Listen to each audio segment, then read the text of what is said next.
Good morning. Happy Tuesday. So I'm super excited to share with you about receiving and giving gifts and why it's so important to give to your spouse, especially if their love language is gifts, okay? So if we are meeting for the first time, my name is Brianna Anninger and I am passionate about empowering and inspiring people just like you to truly wake up and live. Good morning, Tiffany. Good morning, Kayla. Yay, you made it live. I think you're going to like this because we're going to talk about how to give gifts to our spouse, okay? So first, we're going to talk about why it's so important. If your spouse's primary love language is gifts, the reason why is because it shows the thought behind it, okay? So I want you to think about that it doesn't have to cost a lot of money to give your spouse a gift. It's that thought that is behind it. So the first thing is that the book talks about is the best investment. So in order to give gifts, you have to sometimes have money. So the book started talking about that if you are someone that is a spender, it might be kind of challenging for you to give a gift to your spouse because you're constantly spending on maybe pointless things. So it's really important to make that conscious effort that if your spouse's love language is gifts, that you become kind of a saver. Good morning, George. Good morning, Kira. So if you guys are catching this live, go ahead and comment 1. And if you're going to watch the replay, go ahead and comment 2. So being investing, okay? And then if you are on the flip side, if you are a saver, then it's actually hard to buy gifts for your spouse too because you don't really buy stuff for yourself. So you don't really think to buy gifts for your spouse. So it kind of goes both ways where you kind of gotta have that conscious effort if you're a saver or if you're a spender, that you want to put your spouse first and to give them gifts, okay? And then the next thing which was really interesting for me, is that the gift of itself. So it actually is not a monetary value. What it is that being there in the present with your spouse. So I was like, wow, this is kind of the same as with quality time, right? That we want to make sure that we're giving our undivided attention. So with giving the gift of itself, meaning that when there's like an important event, and it was kind of interesting because the book started talking about this couple where the wife was in labor, and I guess that as soon as the baby was born, he had a softball game and he left. And so she felt alone and really disconnected, and she felt like, oh my gosh, he loves softball more than me. But when they went to the counselor, Gary Chapman, the author of our book, he said that it wasn't that he didn't want to give the gift of himself. Like, he felt he was there. He waited for all the labor, and 10 minutes after the baby was born, sorry, Diesel, stop. Once the baby was born, he was so excited to go share the news with his softball team. So that was why. And so after 15 years, the counselor realized that the wife was still holding that grudge from the husband leaving. And so, again, it's so important to communicate, when you don't get what you need. So being the gift of itself in the present, so being there. And so some fun ideas. This was kind of a little bit more of a shorter chapter, but I love at the end of this book, if you don't have this book, I really recommend it, especially if your spouse is in the military, because this is the military version, or if your spouse is away a long time period, because at the end, it gives these suggestions, which I thought was really cute, and some of them I already do, so it's kind of cool. And remember that the 5 love languages, mostly everybody has all of them. So it's just like if you want your spouses or your person in your relationship to have a full tank, you might have to do a little bit of all of them to kind of fill it all the way. So one of the things that they suggested was to keep a gift idea notebook. I love this, and I actually really do this. I have it on my phone. But whenever Mike says something that he really likes, like he loves like motorized planes, and he loves Legos, and like he loves like Star Wars. So if there's anything that kind of reminds me of him, and maybe in that moment that we don't have the money to buy it, I'll write it down, I'll type it into my phone, and I have this like folder where it's constantly ideas. So when his birthday comes around, it's not like I'm like stumbling going like, oh, what do I get him, or Christmas, you know, I could go through my list and be like, oh, you know what, I forgot that he wanted that, he likes that, right? So that was like a cool thing. I was like, oh wow, I already do this. So that was a good idea, I felt like.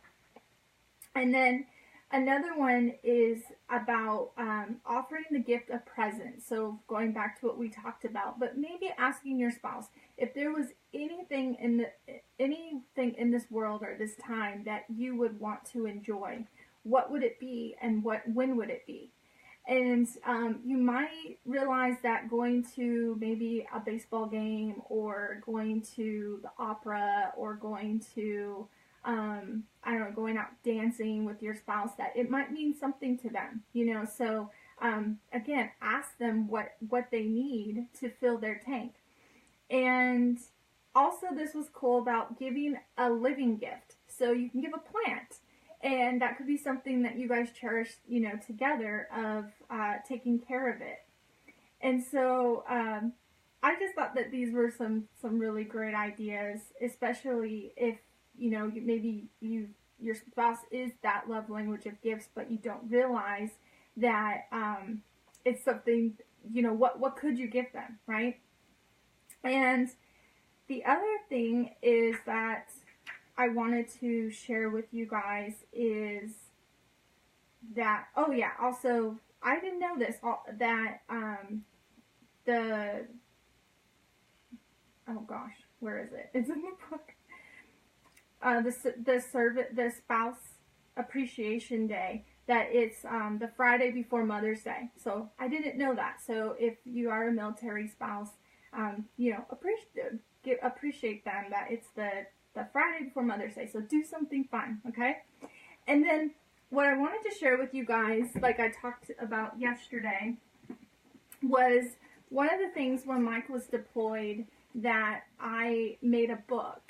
And it was really cool because it's literally all of our messages from the time that we first started talking to after, you know, when I made the book. So this is the book, and I know it's backwards, but it says like our love story, and then, you know, my name, so I'm the author. I got to pick, you know, our picture, and then in the back I got to write like the description of what you would find in the book, and then another picture. So I said, in this book you will find the chapters of our love story, starting out as just friends, turned into a long-distance relationship, getting engaged and married 2 weeks later, a cross-country honeymoon, and many more memories to share. XOXO. And then it has like, you know, like the little thing right here, and then it has like, it really looks like a real book. And it says, our love story, completion of online exchanges dating from 2009 to 2012. And then it has like a table of contents. And then I put for the forward is our song, which is Lone Star. So comment below what your guys' song is as a couple. So it says, I don't know how you do what you do. I'm so in love with you. It just keeps getting better. I want to spend the rest of my life with you by my side forever and ever. Every little thing that you do, baby, I'm amazed by you. And then I put, first and foremost, I want to thank God for bringing us together. Thank you to the support of our family and friends that have been there for us through great and tough times. We love you. And then this is the first conversation that Mike ever wrote me, okay? It says, looking at more of your pictures, wow, you are a tall one. I'm 6'2", and you come pretty close to matching me, huh? Beautiful girl you are. I see you are a friend of Amanda Sharp. She is a good friend of mine out of LA and still chat with her from time to time. I miss home sometimes, feels like everything was there. Well, have a blessed day and stay beautiful. Love the brown hair, but you rocks the blonde well. Have you ever been a redhead? Later, Mike. And then I said, haha, no, red hair for me. I'm only 5'9", not that tall. Yes, I'm friends with Amanda. I work with her and am one of her managers. Hope you have a good day. So that was our first conversation. And look at almost, well, it's 5 years. So this September will be 6 years that we will be married. And yes, it has been, not an easy road. And that's why I share this with you guys, is because I truly believe in fighting for relationships, and Mike too. And I truly believe also that when you go through your hard times, that's when you become more closer. You learn more about you. And then I wanted to also share that when Mike was deployed, he sent me this. So it's a deployment bear, and it has, I know it's backwards, but it has his name in the Army, and then it even has a parachute because it's airborne, even though Mike isn't airborne. And then the little dog tags, he put, beautiful Bree, you are the reason this heart is yours, Mike XOXO. And then it says, Michael and Brianna, July 29th, 2011. So that was when we first started dating. And then we went to Palm Springs together. And then what else he did, the thought behind it was he put a necklace inside the pocket. So it's really sweet, And so I just wanted to show you guys some ideas. And then the last thing before I let you guys go, something that's special, and I'm sure that spouses that have deployments, that you get some nice jewelry. So Mike brought me, gosh, there's some hair on it, but you can see it. Oh, let's see, right there. There you go. So it's a piece of tanzanite, and he actually gave it to me. This is pretty crazy. He gave it to me a month after we were married because we went to the ball, and my dress was blue. So he gave it to me. And he was like, oh my gosh. He was like, how am I going to, what did he say? Like, compete with himself, right? Because it was such a nice gift. And then the last thing I wanted to show too was this ring that he brought, again, this stone from Afghanistan, and then he had it set by Reed's, the local jewelry here, and then this was set at Reed's too. So I just wanted to show you some gifts, that even though my primary love language is not gifts, it's actually acts of service, and then quality time, and then I would say gifts, and then probably the physical touch. So even though that's not my primary love language, me showing you these are some things that were very much mean a lot to me, right? So it's that thought behind the gift. It doesn't have to be that it's very expensive, but it's just the thought that maybe, when you're walking and you see a flower, that, you give it to your spouse. If you go for a walk, maybe it's a stone, maybe it's a feather. It's those special moments that you can look back and be like, you know what, yeah, he was thinking of me, or she was thinking of me. And especially if your spouse is gone, those are some things that you can hold on to, those memories until you guys are reunited.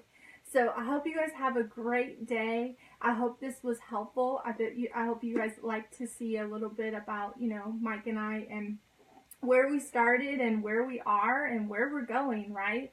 And so I hope you guys have a blessed Tuesday. I got to get on a call, so I will see you guys tomorrow at 9 a.m. Bye.